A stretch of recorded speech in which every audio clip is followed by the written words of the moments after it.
ইঁদুরের খুদ যেমন তোর ভিক্ষার অন্ন তেমন। ভগবান কখনো কাউকে বলেন না যে আমাকে ক্ষীর ননি মাখন এনে দে।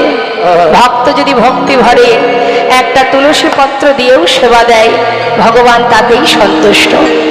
একদিন সেই কথা বলেছিলেন কে?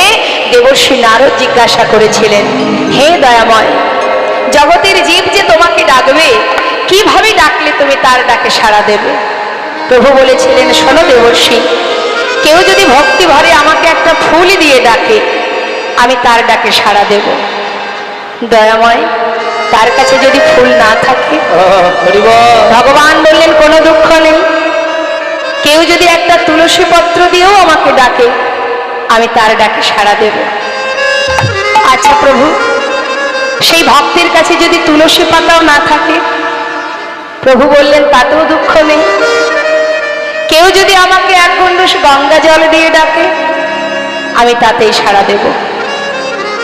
হে প্রভু, যদি তার কাছে গঙ্গার জলও না থাকে?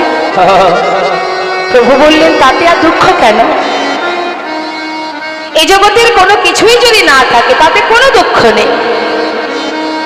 আমি তো আমার প্রত্যেকটি সন্তানকে দুটি করে নয়নে দিয়েছি। হরিবল হরিবল। একটাই দিয়েছি গঙ্গা, একটাই দিয়েছি যমুনা। জীব যদি সংসারের জন্য সারা জীবন কাঁদে, আর আমার জন্য যদি মাত্র দুফোঁটা বাড়ি বরিশাল করে, যদি দুফোঁটা নয়ন বাড়ি বরিশাল করে, আমি যুগে যুগে সেই ভক্ত চরণে দাস হয়ে পড়ে থাকি।